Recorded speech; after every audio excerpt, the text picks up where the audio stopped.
Welcome to our channel. నేను యజ్ఞమూర్తి. దేవర part 1 trailer release అయినప్పటి నుంచి కూడా దాని మీద జరుగుతున్నంత చర్చ ఈ మధ్యకాలంలో ఏ ట్రైలర్ మీద జరగలేదని చెప్పాలి. సో ఎక్కువగా పాజిటివ్ కంటే కూడా నెగిటివ్ సైడ్ దాని మీద ఎక్కువగా ట్రోలింగ్ జరుగుతూ ఉంది. సో ఎందుకింత దాని మీద ఎంత నెగిటివ్ రచ్చ ఎందుకు జరుగుతూ ఉంది? సో ఈ విషయం మీద మనతో చర్చించడానికి సీనియర్ జర్నలిస్ట్, అలాగే విశ్లేషకులు, రాజకీయ విశ్లేషకులు, సినీ విశ్లేషకులు ధీరజ్ అప్పాజీ గారు ఉన్నారు. సో అప్పాజీ గారు నమస్కారం అండి. నమస్తే యజ్ఞమూర్తి గారు, చాలా లేదు మీతో మాట్లాడి కలిసి. అవును, మనం కలిసి. సో ముందందుకు సంతోషం, మీరు వచ్చినందుకు థ్యాంక్ యూ అండి. సో దేవర సో అంటే చాలా కాలంగా జూనియర్ ఎన్టీఆర్ ఫ్యాన్స్ ఎప్పుడెప్పుడు తమ హీరో సినిమా సోలోగా ఎప్పుడు వస్తుందా అని చెప్పేసి చూస్తూ ఉన్నారు. RRR అనేది మనకు తెలుసు అది ఎంత పెద్ద విజయం సాధించిందో. కాకపోతే క్రెడిట్ అనేది పంచుకోవాల్సి వచ్చింది. రామ్ చరణ్ తను అది ఒక మల్టీ స్టార్, రాజమౌళితో కూడా, రాజమౌళి ఆయన ఒక స్టార్ కాబట్టి సో దాన్ని అసలైన మల్టీ స్టార్ అనుకోవాలి. సో అది అయిపోయిన తర్వాత మళ్ళీ వాళ్ళు చేసే సినిమా ఏదైతే ఉందో మళ్ళీ గ్యాప్ తోటి వస్తుంది. సో ఇప్పుడు ఈ సినిమా మనం చూస్తే కొరటాల శివ, సో తన ట్రాక్ రికార్డ్ చూసుకుంటే ఇప్పటివరకే తను 5 సినిమాలు రిలీజ్ అయ్యాయి. అందులో మొదటి 4 కూడా హిట్ లేదా బ్లాక్ బస్టర్స్. సో వాళ్ళ కెరీర్ అప్పటి వరకు చూసుకుంటే అన్నీ కూడా బిగ్గెస్ట్ గ్రాసర్స్. మిర్చి చూసుకుంటే ప్రభాస్కి బిగ్గెస్ట్ గ్రాసర్ అప్పటికే, శ్రీమంతుడు చూసుకుంటే మహేష్ బాబుకి, దాని తర్వాత జనతా గ్యారేజ్ చూసుకుంటే జూనియర్ ఎన్టీఆర్కి, మళ్ళీ భరత్ అనే చూసుకుంటే మళ్ళీ మహేష్కి. సో అప్పటికి అది బిగ్గెస్ట్ గ్రాసర్స్. అలాంటి ఆయన 5th ఫిలింకి వచ్చేటప్పటికి బోల్తా పడ్డాడు, ఆచార్య. సో అది మరీ ఘోరమైనటువంటి బిగ్గెస్ట్ డిజాస్టర్ అయింది, అటు రామ్ చరణ్కి కానివ్వండి, ఇటు చిరంజీవి గారికి కానీ. అలాంటిదే దాని తర్వాత తీస్తున్న సినిమా కాబట్టి చాలా కసితోటి తీస్తున్నాడు అనేది వచ్చింది. సో మొత్తం ఆచార్యతో ఆయన ఏదైతే ఒక అపప్రథ మూట కట్టుకున్నాడో, ఒక చెత్త సినిమా తీశాడు అనేది దీంతో పోతుంది అనేది ఒక యాంగిల్.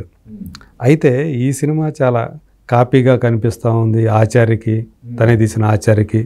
అలాగే మరికొన్నిటికి ఛత్రపతి, సీలో అండర్ వాటర్ సీక్వెన్స్ చూస్తే ఛత్రపతి గుర్తు వస్తుంది. అట్లాగే అక్కడ రైవల్రీ అని చూసుకుంటే బాహుబలి గుర్తు వస్తుంది. ఇట్లాంటివన్నీ అంటే అందులో కొంచెం ఇందులో కొంచెం పెట్టేసి చేసాడు అనేది తీవ్రమైనటువంటి ఒక ట్రోలింగ్ అనేది జరుగుతుంది. మీరేమంటారు? పైగా ఏంటంటే ఇక్కడ mega fans, junior NTR fans మధ్య కూడా RRR వచ్చిన దగ్గర నుంచి ఒక వార్ జరుగుతుంది సోషల్ మీడియాలో. సో వాళ్ళు ఇప్పుడు ఈ దేవన్ని కూడా విపరీతంగా ట్రోల్ చేస్తున్నారు అనేది ఒక విషయం ఒకటి నడుస్తుంది సోషల్ మీడియాలో. సో మీరేమంటారు మీ పరిశీలనలో? అవును, ఇందాక మీరు కొరటాల శివ గురించి చెప్పారు.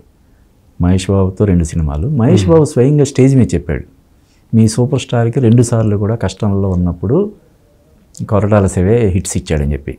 శ్రీమంతుడికి ముందు మహేష్ బాబుకి వరుస ఫ్లాపులు, అవును. భరత్ అనే నేనికి ముందు శ్రీమంతుడికి దీనికి మధ్యలో ఫ్లాపులు అనుకుంటా. ఆయన స్వయంగా చెప్పడం నాకు ఇప్పటికీ గుర్తుంది. అంటే ఒక 4 సినిమాలు పెద్ద హిట్లు అయ్యి ఒక సినిమా నిరాశపరిస్తే మొత్తం ఇంకా 4 సినిమాల తాలూకు క్రెడిట్ అంతా ఎవరికి ఇస్తారు కదా? పైగా అవన్నీ కూడా అప్పటికి ఆ హీరోలకి బిగ్గెస్ట్.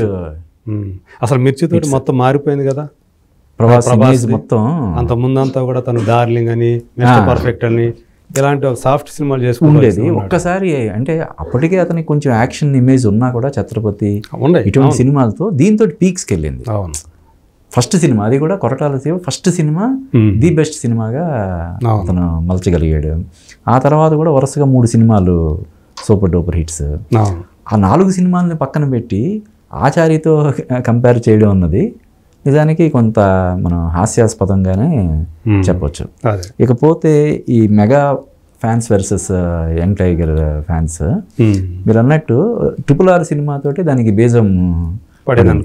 ఎందుకంటే ఎన్టీఆర్ని హనుమంతుడితో పోల్చడం, కొంచెం ఎన్టీఆర్కి ప్రయారిటీ కొంచెం తక్కువ ఇచ్చినట్టుగా అనిపించడం, అప్పటి నుంచే అది మొదలైంది. అప్పుడు పడిన బీజం అలా బహుశా పెరిగి పెద్దదయ్యి ఉంటుంది. అవును. అంటే ఇక్కడ ఏం జరిగింది అంటే నేను వ్యక్తిగా పర్సనల్గా నేను అనుకోవడం ఏంటంటే ఎన్టీఆర్తో రాజమౌళికి అప్పటికే 3 సినిమాల అనుబంధం. అవును. రాజమౌళితో ఎన్టీఆర్కి 3 సినిమాలు అనుభవం. Student number 1, Simhadri, Yamadonga. ఇది 4వ సినిమా. ఈ రామ్ చరణ్తో ఒకే ఒక సినిమా అప్పుడు, మగధీర ఒకటే. కాబట్టి ఎన్టీఆర్కి ఏమైనా కొంచెం ప్రయారిటీ ఇస్తే ఎన్టీఆర్ కొంచెం పక్షపాతంగా చేశాడు, ఎన్టీఆర్తో ఎక్కువ సాన్నిహిత్యం ఎక్కువ అనుబంధం ఉండడం వల్ల చేశాడు అని అనుకుంటారేమోనని బహుశా తను అలా కొంత అండర్ ప్లే చేసి లాస్ట్లో హైలైట్ చేయాలని ఏదో అనుకుని ఉంటాడు. కానీ ఓవరాల్గా అక్కడ మీరు అన్నట్టు ఇందాక విజేంద్ర ప్రసాద్ గారు కూడా రామ్ చరణ్ని రాముడితో కంపేర్ చేయడం, ఎన్టీఆర్ని హనుమంతుడితో కంపేర్ చేయడం, దీనివల్ల ఎలివేషన్ కొంచెం రామ్ చరణ్కి వచ్చిందనే ఒక ఇది. హీరో అయితే అతను బంటు లాంటి క్యారెక్టర్ అన్న టైప్ లో వచ్చింది. దానివల్ల అవునవును, రాముడు హనుమంతుడేం తక్కువ ఇదేం కాదు కదా. అంటే రాముడికి సాధ్యం కానీ ఇది కూడా హనుమంతుడు చేశాడు కదా. మరి సీతని కనుగొనడంలో రాముడు నానా ఆపసోపాలు పడుతుంటే ఈ 1000 యోజనాలు గల సముద్రాన్ని లంఘించి అక్కడ యుద్ధంలో కూడా కీలక పాత్ర కదా హనుమంతుడిది. కాబట్టి హనుమంతుడిని మనం ఏమి తక్కువ చేయాల్సిన ఇది లేదు. కానీ ఆ పాత్ర చిత్రంలో కొంత ఎన్టీఆర్కి కొంత ఇది జరిగిందనే అభిప్రాయం మొదటి నుంచి కూడా ఎన్టీఆర్ ఫ్యాన్స్లో ఉంది. కానీ ఇప్పుడు దాన్ని దృష్టిలో పెట్టుకొని మెగా ఫ్యాన్స్ దాడి చేస్తున్నారంటే నేను దాన్ని పెద్దగా ఏకీభవించను. అంటే కావాలని కొంతమంది ఎవరైనా పనిగట్టుకొని వీళ్ళిద్దరి మధ్య వైషమ్యాలు కొంత క్రియేట్ చేయడం కోసం అన్నట్టు చేయొచ్చు. లేదు సినిమాకి ప్రచారం కల్పించడం కోసం. అంటే రాజమౌళి చెప్తుంటాడు, విలన్ ఎంత గట్టిగా ఉంటే హీరో అంత ఎలివేట్ అవుతాడని. మన సినిమాల్లో కూడా అంతే కదా, విలన్ని బీభత్సంగా ఎలివేట్ చేసి వాడిని హీరో కొడితేనో చంపితేనో కదా హీరో ఎప్పుడు కొడతాడు తిరిగి ఎప్పుడు కొడతాడు హీరో అని ఎదురు. కాబట్టి దీనికి కూడా ఇటువంటి ట్రోలింగ్ కానీ లేకపోతే నెగిటివ్ పబ్లిసిటీ కానీ ఎంత ఎక్కువ చేస్తే ఈ సినిమాకి అంత మంచిది అవుతుందని నేను అనుకుంటున్నాను. ఓకే, ఇప్పుడు ఎలా ఉందంటే ఇక్కడ అంటే అప్పుడు పడిన ఏదైతే మీరు చెప్పారో బేజం పడిందో దాన్ని వీళ్ళు ఇప్పుడు వాళ్ళ అంటే తమ ఎదుటి పక్షం హీరో సినిమా కనుక వస్తే విపరీతంగా నెగిటివ్గా ట్రోల్ చేయటం, వీలైనంత వరకు డీగ్రేడ్ చేయటం అనేది ఒక పనిగా పెట్టుకున్నారు. ఇప్పుడు దేవర సినిమాని వీళ్ళు ట్రోల్ చేస్తూ ఉంటే మెగా ఫ్యాన్స్ వీళ్ళు దానికి ఏమని రిప్లై ఇస్తున్నారు, మీది వస్తుంది గేమ్ చేంజర్ వస్తుంది కదా అప్పుడు మేము చూసుకుంటాం అని వాళ్ళు తిరిగి. అంటే ఈ సినిమాలు చూసేది కోట్లాది మంది ఉంటే ఇలా ట్రోల్ చేసేది వందల్లో మహా అయితే వేలల్లో, అంతే కదా. కాబట్టి ఇది ఒక సినిమా విజయాన్ని ప్రభావితం చేసే రేంజ్లో ఉంటుందని నేను అనుకోవట్లేదు. Just for discussion. మనం చాలా సంవత్సరాల క్రితం ఒకసారి మనం వెలుగులోకి వచ్చిన విషయం ఏంటంటే ఎవరో ఎన్ఆర్ఐ ఎక్కడ ఆస్ట్రేలియాలోనూ ఇంకో చోట ఎక్కడ కూర్చొని చిరంజీవి మీద ఒక వెబ్సైటు, బాలకృష్ణ మీద ఒక వెబ్సైట్, నెగిటివ్ వెబ్సైట్, రెండు అతనే రన్ చేయడం. చిరంజీవిని తిడుతూ అందులో పోస్టింగ్లు పెట్టడం, ఇందులో బాలకృష్ణని తిడుతూ వేటకారం చేస్తూ ఎద్దేవా చేస్తూ ఇక్కడ పోస్టులు పెట్టడం. ఇలాగ కట్ చేస్తే రెండు మెయింటైన్ చేస్తున్నాడు ఒకటే అని తెలిసింది. వీళ్ళు సీరియస్గా తీసుకొని అసలు ఎవడు వీడు ఈ చేస్తున్నాడు అని చెప్పి వీళ్ళు సీరియస్గా తీసుకొని దాన్ని తీగలాగితే కదిలిన డొంక ఏంటంటే వాడు ఒక్కడే. అంటే ఇవన్నీ రెచ్చగొట్టడం, ఇటు చిరంజీవి ఫ్యాన్స్ని రెచ్చగొట్టడం, ఇటు బాలకృష్ణ ఫ్యాన్స్ని రెచ్చగొట్టడం, ఇద్దరి మధ్య ఇది చేసి వాడు లబ్ధి పొందాలని చూడడం. అదే అలాగే అంటే అలా చేస్తున్నారని మనం చెప్పలేం. కానీ సోషల్ మీడియాలో ఏదైనా ఎక్కువగా జరిగేది ట్రోలింగ్ ఇదే కదా, అంతా కూడా అంతే కదా. అంటే ఏమీ లేని దాన్ని ఉన్నట్టుగా భ్రమింపజేయాలని చేసే ప్రయత్నమే కదా. ఇప్పుడు రాజకీయ పార్టీలు చేస్తున్న ఇది కూడా ఇప్పుడు సోషల్ మీడియా అనేది అందుకే కదా కీలకం అయిపోయింది.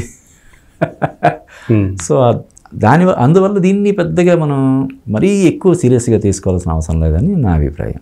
అదే, మీకు ఏమనిపించింది? అంటే సిమిలారిటీస్ ఏమైనా కనిపించినాయా ఏదైనా ట్రైలర్ చూసినప్పుడు? అంటే మనం వెతికితే ప్రతి దాంట్లో కూడా సిమిలారిటీ అనేది ఉంటుంది. ఇన్ని వేల సినిమాలు వచ్చిన తర్వాత సిమిలారిటీ అనేది లేకుండా మనం సినిమా తీయడం అనేది అసలు అసాధ్యం. కొత్తగా మనం అసలు సిమిలారిటీ అనేది కనబడకుండా సినిమా తీస్తే కూడా జనాలు యాక్సెప్ట్ చేయరు.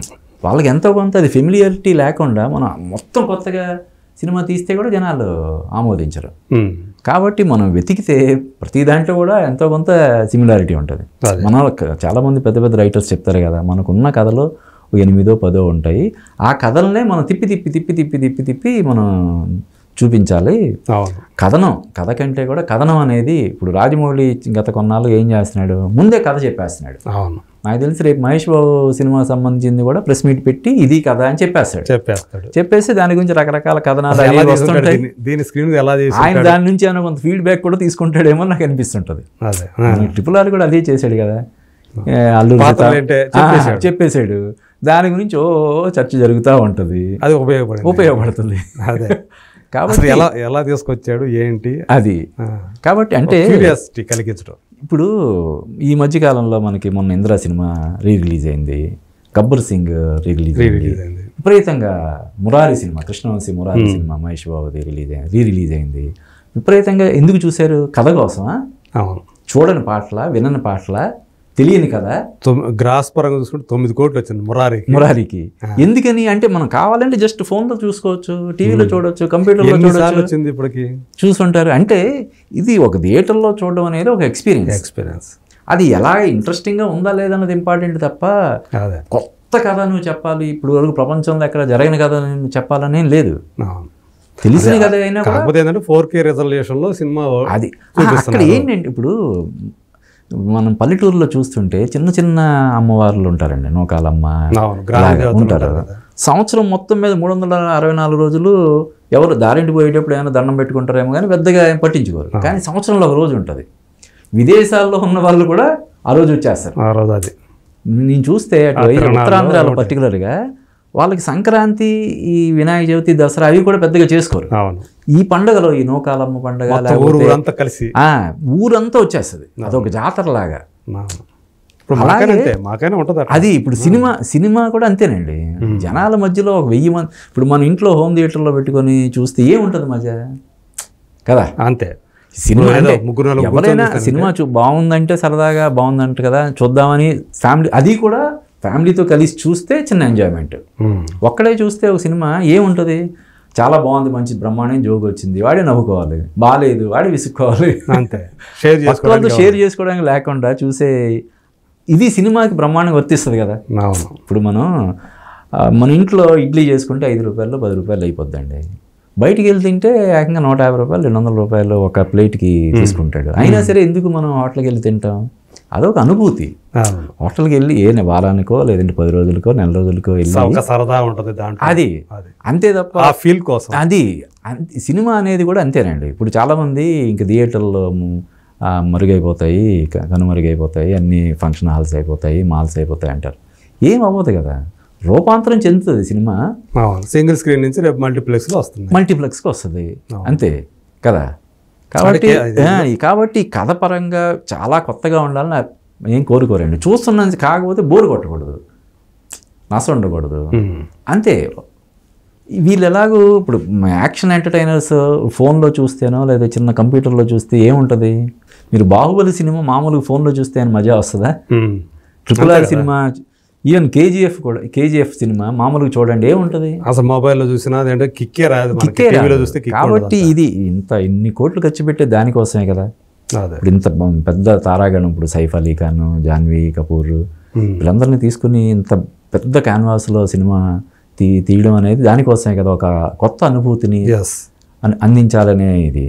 కాబట్టి ఇది ఈ సీన్ అందులో దానికి రిఫరెన్స్, ఈ సీన్ అలాగ ఉంది అనే దానికి పెద్ద ఆశ్చర్యలానే ఉంది. ఈవెన్ అందులో పూజా హెగ్డేకి ఎలాంటి కాస్ట్యూమ్ ఉందో జాన్వీ కపూర్ కాస్ట్యూమ్ అలాగే కనిపిస్తుంది.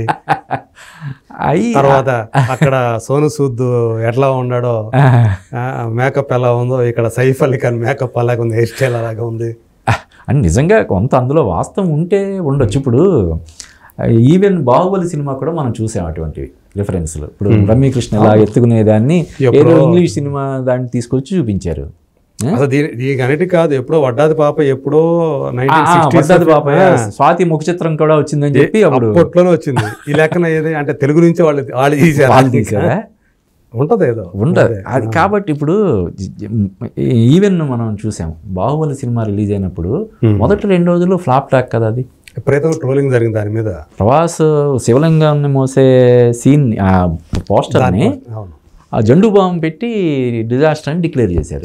ఏమైంది? అవును కాబట్టి సినిమా రిలీజ్ ఆయన అయ్యి అదే జెండు బామ్ దాన్ని మోస్తున్నట్టుగా. అంటే సినిమాకి వెళ్ళాలంటే మీరు జెండు బాంబు పట్టుకొని వెళ్ళాలి వెళ్ళండి. అనే రేంజ్లో దాన్ని క్రిటిసైజ్ చేశారు, ట్రోలింగ్ చేశారు. మరి ఏమైనా ఆపగలిగారు ఆ విజయాన్ని? అదే కాబట్టి ఇది రిఫరెన్స్లు ఇవన్నీ కొంతమేరకు జస్ట్ ఒక 1%, 2% అలాగే ఏమైనా ఇన్ఫ్లుయెన్స్ చేస్తాయేమో, కానీ ఫైనల్గా థియేటర్లో చూసినప్పుడు ఆడియన్స్, ఓవరాల్గా ఆడియన్స్, మనం కూడా లిమిటెడ్గా మనం చూసి ప్రివ్యూల్లో, నాకు మొన్న మన రేడియో వెంకటేశ్వర గారితో మాట్లాడేటప్పుడు ప్రేమాభిషేకం సినిమా ప్రివ్యూ వేశారంట. వేసేసి వీళ్ళందరూ సినిమా చూసి అమ్మ ఏంటి ఆ పాటలు అయ్యి చెడదుబ్బేడు దాసనారంట అనుకుంటూ వచ్చేసారంట. సినిమా అదే బ్లాక్ బస్టర్ ఎట్లా అయింది అసలు? ఎంత ఇప్పుడు శేఖర్ కమ్ముల అప్పటికి మొత్తం రికార్డులన్నీ బద్దలు కొట్టేసి ఈవెన్ అడవి రాముడి రికార్డులు కూడా ఇండస్ట్రీ హిట్ అది ప్రేమాభిషేకం. మరి ఈవెన్ మనం ఈ శేఖర్ కమ్ముల చాలాసార్లు ఇంటర్వ్యూలో చెప్పాడు, ఆనంద్ సినిమాని 50 సార్లు పైగా ప్రసాద్ ల్యాబ్లో వేసాడు, ½ సెంచరీ దాటిపోయింది, అర్ధ శతదినోత్సవం జరుపుకుంది ఈ సినిమా అని చెప్పి రిలీజ్ కాకముందే.